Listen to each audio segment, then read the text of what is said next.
In high school, my friends and I were messing around with a Ouija board one night. We had done it before, and nothing remarkable had ever happened. We usually did it to try and scare each other or our girlfriends. We all thought it was a joke.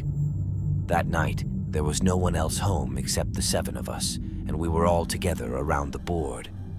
One of the girls there wanted to try it. She had never done it before. This time was different. The board misspelled some of the words the same way every time. It gave answers that seemed really historically accurate for our town, things we neither knew or cared about. Long story short, the spirit claimed it was a 10-year-old boy who had died on the property in the 1800s and was buried there too in an unmarked grave. My friend's house was on a farm in the edge of town. We were all a little freaked out because the board had never been so detailed and consistent. However, we were still skeptical, and we were all assuming one of us was trying to scare the rest. Finally, my friend asked if the spirit could do something to prove he was there with us. It went to yes, and then spelled out knock knock. Then the planchette stopped moving. We just all stared at it silently, and then there was a knock on the window right next to us. The lights were on outside, and there was absolutely no one out there. We never touched that stupid board again. Growing up, my bedroom was the only one that faced the front of the house street. When I was about 8 or 9, I woke up to my dad calmly but firmly telling me to get up, go in the bathroom, and shut the door. I was annoyed because I was half asleep, but I listened.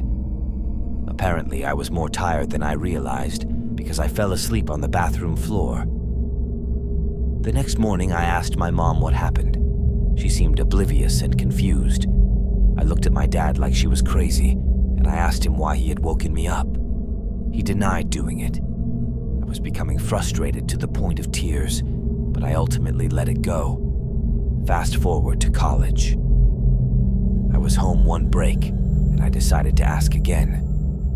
I had thought of that night off and on for years, and it still bothered me.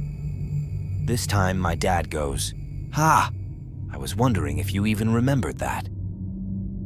Turns out that a lot of houses on our block were being vandalized and robbed all those years ago. Someone had broken into the garage and was inside the house. My room was partially over the garage. My dad heard it happen and quietly got me to safety.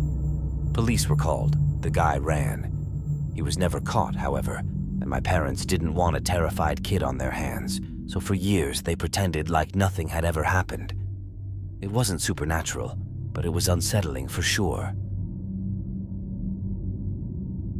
A couple of months ago, my friend's cousin, a single mother, bought a new cell phone. After a long day of work, she came home, placed her phone on the counter, and went to watch TV. Her son came to her and asked if he could play with her new phone. She told him not to call anyone or mess with text messages, and he agreed. At around 11:20, she was drowsy, so she decided to tuck her son in and go to bed. She walked to his room and saw that he wasn't there. She then ran over to her room to find him sleeping on her bed with the phone in his hand. Relieved, she picked her phone back up from his hand to inspect it. Browsing through it, she noticed only minor changes such as a new background, banner, etc. But then she opened up her saved pictures. She began deleting the pictures he had taken until only one new picture remained. When she first saw it, she was in disbelief. It was her son sleeping on her bed, but the picture was taken by someone else above him, and it showed the left half of an elderly woman's face.